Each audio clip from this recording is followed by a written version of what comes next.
खबर दें, कराची के शाह लतीफ टाउन में मुश्तबा दहशतगर्दों के खिलाफ कार्रवाई। 2 मंजिला इमारत पर छापे में एक दहशतगर्द हलाक हो गया। अहलकार ग्रेनेड फेंककर और दरवाजा तोड़कर इमारत में दाखिल हुए। 5 मुश्तबा दहशतगर्दों को जिंदा गिरफ्तार करने का दावा किया गया है। कार्रवाई में बारूद से भरा एक रिक्शा, 4 खुदकुश जैकेट और 15 दस्ती बम भी बरामद करने का दावा किया गया है। मज़ीद डिटेल्स हासिल करते हैं नुमाइंदा जियो न्यूज़ ज़ीशान शाह से। ज़ीशान, क्या दहशतगर्दों का मुश्तबा ठिकाना अब क्लियर कर लिया गया है? जी देखिए, बिल्कुल आज सुबह तकरीबन 4 बजे के करीब CTD और हसास इदारे ने शाह लतीफ़ टाउन में वाक़ इस मकान पे छापा मारा। मैं अपने साथी कैमरामैन नासिर अली को मनाजिर दिखाएं कि ये वो GR+1 की बिल्डिंग थी जहां पर CTD ने हसास इदारे के साथ मिलकर यहां पे कार्रवाई की थी। तहम उसके बाद में जब यहां पे छापा मारा गया तो उसी दौरान दहशतगर्दों की जानिब से मुकाबला किया गया, रिटेलिएट किया गया और उसके नतीजे में पुलिस के ऊपर दस्ती बम फेंके गए, जिसके नतीजे में इब्तदाई तौर पर जो यहाँ पे एक बख्तरबंद आई थी उसको शदीद नुकसान पहुंचा था। हम पुलिस की जानिब से यहाँ पे फायरिंग की गई। जो इब्तदाई तौर पे जब मुकाबला हुआ तो ग्राउंड की तरफ से जो फायरिंग हो रही थी तो यहाँ पे दस्ती बम फेंक के और गेट तोड़ के पुलिस अंदर दाखिल हुई, जिसके नतीजे में एक दहशतगर्द यहीं पर हलाक हो गया, जबकि बकिया 5 दहशतगर्द फर्स्ट फ्लोर पर मौजूद थे। जिसके बाद में रेंजर पुलिस की टीम ऊपर की जानिब गई, उन 5 दहशतगर्दों को गिरफ्तार कर लिया। गिरफ्तार करने के बाद में क्योंकि जब यहाँ पे जब पुलिस आई थी तो यहाँ पे बड़ी तादाद में देखा गया कि यहाँ पे बड़ी तादाद में बारूदी मवाद मौजूद था, जिसके बाद में बम डिस्प्ले स्क्वाड को भी यहाँ पे तलब कर लिया गया। मौके को देखते हुए जिस वक्त फायरिंग हो रही थी तो पुलिस की इजाफी नफरी भी तलब की गई थी और मुकम्मल एरिया को जो है कॉर्डन ऑफ कर लिया गया था।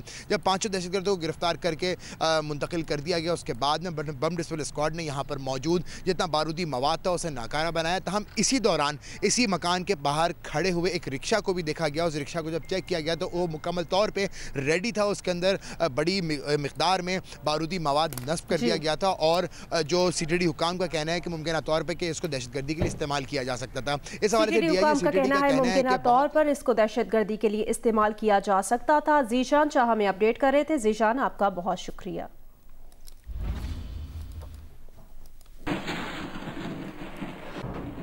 DIG CTD उमर शाहिद ने तस्दीक की है कि पुलिस मुकाबले में एक दहशतगर्द हलाक, 5 गिरफ्तार हुए। ताहम उन्होंने दहशतगर्दों की शनाख्त जाहिर नहीं की। पिछले कोई 2 हफ्तों से बार बार जो थ्रेट अलर्ट्स इस किस्म की आ रही थी कि किसी किस्म का दहशतगर्दों का सेल कराची में उतरा हुआ था किसी बड़ी कार्रवाई के लिए, उस पर जो CTD की टीमें हैं हसास इदारों के साथ इस पर काम कर रही थी। उमर खताब की टीम, शोएब कुरैशी की टीम, और उन ये इंटेलिजेंस बेस्ड ऑपरेशन चल रहा था। हमें कुछ उसमें लीडें आईं, वो लीडें जो हैं वो आज रात उनकी बेसिस पर हमने यहाँ रेड की है शाह लतीफ़ टाउन में, इस घर में जो आपके हमें पीछे नज़र आ रहा है आपको। यहाँ पुलिस इनकाउंटर हुआ है, एक दहशतगर्द जो है वो हलाक हुआ है, 5 गिरफ्तार हुए हैं। भारी मिकदार में एक्सप्लोसिव मोटर्स, एक्सप्लोसिव ब्लॉक्स और दीगर असला जो है और सुसाइड जैकेट्स एज़ वेल वो रिकवर हुई हैं। बाकी जैसे मैंने कहा कि अभी बिल्कुल ही इब्तदाई तफ्तीश है, 5 मुल्ज़िमान गिरफ़्तार हैं इसमें। जैसे ही हम उनसे कोई मज़ीद इंटरोगेशन करते हैं तो फिर आपके साथ मज़ीद तफसीलात शेयर करेंगे। इंचार्ज CTD राजा उमर खताब कहते हैं दहशतगर्दों ने रिक्शे को इमारत के गेट के सामने खड़ा किया हुआ था, मुकम्मल तौर पर कार्रवाई के लिए तैयार थे। दहशतगर्दों की शनाख्त का अमल जारी है, उन्होंने बात अब से कुछ देर पहले जियो न्यूज़ से बात करते हुए कही। इंफॉर्मेशन नेक्टर ने जारी की थी, तकरीबन 2-2.5 हफ्ते ऑलमोस्ट ही टाइम हो गया। तो उसमें ये चीज़ थी कि कुछ दहशतगर्द हैं जो कराची के अंदर खास तौर पर ना कोई बहुत बड़ी दहशतगर्द कार्रवाई करना चाहते हैं। ज़ाहिर है एहसास इदारे और हमारी अपनी इंटेलिजेंस CTD की है, ये मुश्तरका कार्रवाई की है। आज इंफॉर्मेशन तो हमें कुछ लोगों से मिली थी, हम सर्विलेंस पे थे, तो आज हमें कंफर्म इंफॉर्मेशन मिली, उस पर रेड हुआ और उसमें ये एक हलाक और 5 गिरफ्तार हुए। शनाख्त के हवाले से भी जारी है, शनाख्त का भी कंफर्म मैं नहीं कर सकता। इस ऑपरेशन में 4 खुदकुश जैकेट्स नाकारा बनाई गई हैं और इस ऑपरेशन की वसी तफसीलात के लिए एक प्रेस कॉन्फ्रेंस की जाएगी, जिसके मुतालिक हम आपको आगाह करते रहेंगे। और अब आपको बताएं कि कोरोना की सूरत हाल क्या है। पिछले 24 घंटे का जायज़ा जारी किया गया है NCOC की जानिब से। मुल्क में 24 घंटों में कोरोना से मज़ीद 59 अफराद इंतकाल कर गए हैं। अब तक कोरोना से इंतकाल करने वालों की तादाद अब बढ़कर 12,026 हो गई है। 24 घंटों में कोरोना के 1037 नए केसेस भी सामने आए हैं। मुल्क में कोरोना के फाल मरीजों की तादाद 31,983 है। एनसीओसी के मुताबिक 24 घंटों में कोरोना के 32,149 टेस्ट किए गए।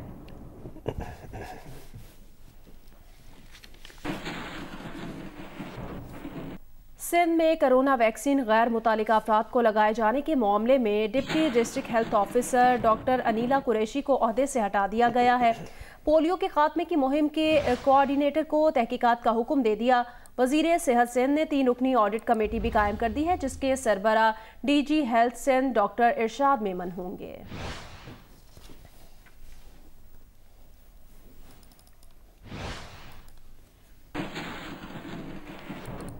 साबिक गवर्नर सिंध मोहम्मद जुबैर ने जियो न्यूज से बात करते हुए कहा कि कोरोना वैक्सीन के मामले से उनका कोई ताल्लुक नहीं है। उन्होंने कहा कि उन्होंने वैक्सीन लगाने के लिए किसी से कोई सिफारिश नहीं की। मजीद कहा कि उनकी बेटी और दामाद ने अपने दोस्तों के किसी ग्रुप के साथ मिलकर वैक्सीनेशन करवाई है।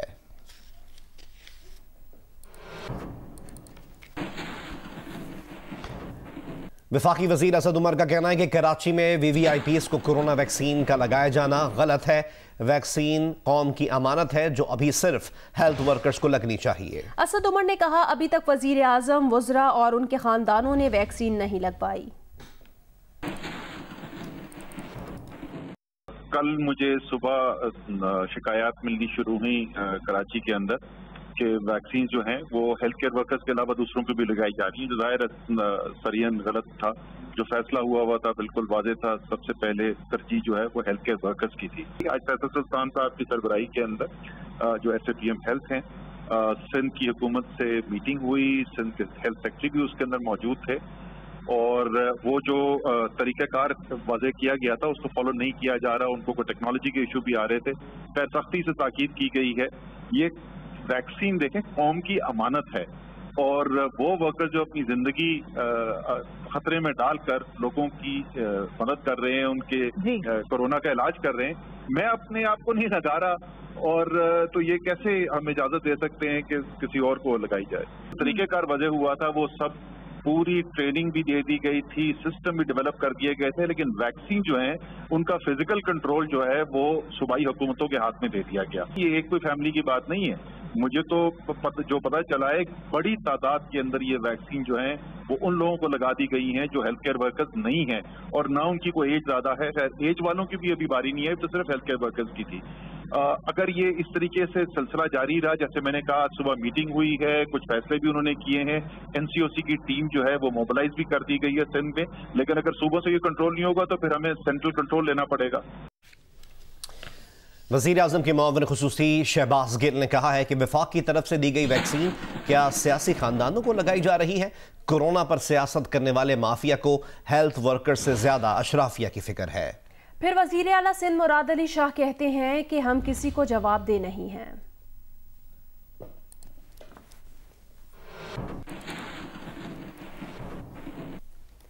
सिंध के सूबाई वजीर इत्तलात नासिर हुसैन शाह का जवाब, कहा डॉक्टर्स ने वैक्सीन ज़ाती तौर पर किसी को लगाई थी जिस पर कार्रवाई की गई। जिन्हें वैक्सीन लगाई गई उनका ताल्लुक पीपल्स पार्टी से नहीं। गिल साहब तो गुल खिलाते रहते हैं।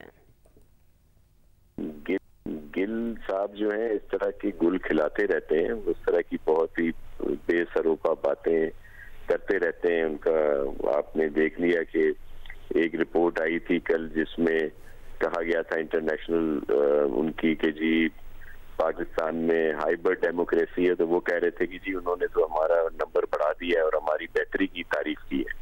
इसी तरह और भी बहुत सारी इस तरह की बात वो किया करते हैं। मे बी कोई सियासी फैमिली से ताल्लुक रखते हो, लेकिन पीपल्स पार्टी से उनका कोई ताल्लुक नहीं और उन डॉक्टर साहिबा ने उनको ज़ाती तौर पर फैसिलिटेट किया और उन पर एक्शन हो गया और ऐसा नहीं होना चाहिए था। और हम अब मुकम्मल तौर पर मॉनिटर करेंगे कि आइंदा भी ऐसा ना हो।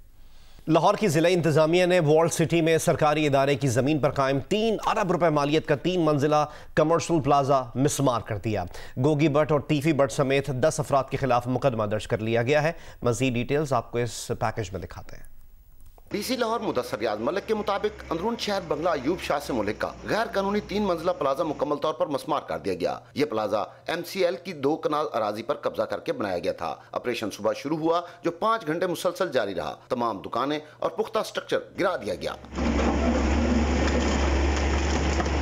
सरकारी अराजी पर कब्जा करके गोगी भट्ट और तीफी भट्ट ने प्लाजा बना रखा था। मुकदमा थाना मस्ती गेट में वर्ल्ड सिटी अथॉरिटी के इंस्पेक्टर अब्दुल अजीज की मुद्दईयत में दर्ज किया गया। मुकदमे में कार्य सरकार में मुदाखलत, चोरी, सरकारी अराजी पर कब्जे, पुलिस और सरकारी मुलाजमिन पर हमले की दफात भी शामिल हैं। जराये के मुताबिक मुलजमान गोगी भट्ट और ख्वाजा तारीफ गुलशन और तीफी भट्ट शहर के टॉप 10 बदमाशों में शामिल हैं और आजकल मुल्क में नहीं है। एसपी सिटी फराज अहमद के मुताबिक कब्जा ग्रुपों के खिलाफ ऑपरेशन जारी रहेगा। मियां आबिद, जियो न्यूज़, लाहौर। दुनिया की दूसरी बुलंद चोटी केटू की मुहिम जोई के दौरान लापता होने वाले कोपेमा अली सतपारा और उनकी टीम की तलाश के लिए सर्च एंड रेस्क्यू ऑपरेशन दूसरे रोज भी जारी रहा। अली सतपारा के बेटे साजिद सतपारा ने कहा है कि 8000 फीट की बुलंदी और सर्द मौसम में इतने दिनों तक किसी भी इंसान के जिंदा रहने के इम्कानात कम होते हैं। पाकिस्तान के आलमी शोहरत याफ्ता कोहपैमा अली सतपारा और 2 गैर मुल्की कोहपैमाओं का सुराग लगाने के लिए फ़िज़ाई और ज़मीनी रास्तों से दूसरे रोज़ भी सर्च एंड रेस्क्यू ऑपरेशन किया गया। साजिद सतपारा और नेपाली कोहपैमा भी हेलीकॉप्टर ऑपरेशन में शरीक थे। हेलीकॉप्टर्स ने 8000 फीट की बुलंदी तक परवाज़ की, लेकिन तेज़ हवा और धुंध के बायस कुछ नज़र नहीं आया। वालिद और 2 गैर मुल्की कोहपैमाओं के साथ मौसम सरमा में मुहिम जोई करने वाले साजिद सतपारा सर्च ऑपरेशन के बाद हेलीकॉप्टर के जरिए स्कर्दू पहुंच गए। उनका कहना था कि वो ऑक्सीजन रेगुलेटर खराब होने के बायस कैंप 3 वापस आ गए थे। साजिद सतपारा पर उम्मीद है कि उनके वालिद ने केटू सर कर लिया था। वापस आते हुए वो बोटल नेक के करीब हादसे का शिकार हुए। उन्होंने कौम से दुआ की अपील की है। हम 2 पाकिस्तानी थे, वालिद अली सतपारा और मैं, जो इस साल केटू की मुहिम जोई पर थे। तो मैं बोतल नेक पे मैं वालिद जॉन स्नोरी और दूसरा एक चिली का एक पाब्लो, 4 क्लाइंबर्स थे। ऑक्सीजन का जो मास रेगुलेटर है उसको फिट कर रहा था कि वो लीक हो गया और मैं नीचे आ गया। मुझे लगता है कि वो समेट करके वापसी पे आए हैं। मेरे ख्याल में ऑपरेशन अगर बॉडी की सर्चिंग के लिए ऑपरेशन हो तो ठीक है, बाकी उनके जो बचने के जो चांसेस है, अगर 8000 पे विंटर में बंदा 2-3 दिन से बट है तो जिंदा बचने की चांसेस ना होने के बराबर है। अली सतपारा और 2 गैर मुल्की कोहपैमाओं से जुम्मे को मवासलाती राब्ता मुनक़ता हो गया था, जिसके बाद हफ्ते के रोज से सर्च ऑपरेशन शुरू किया गया। और अभी आपको खबर दें कि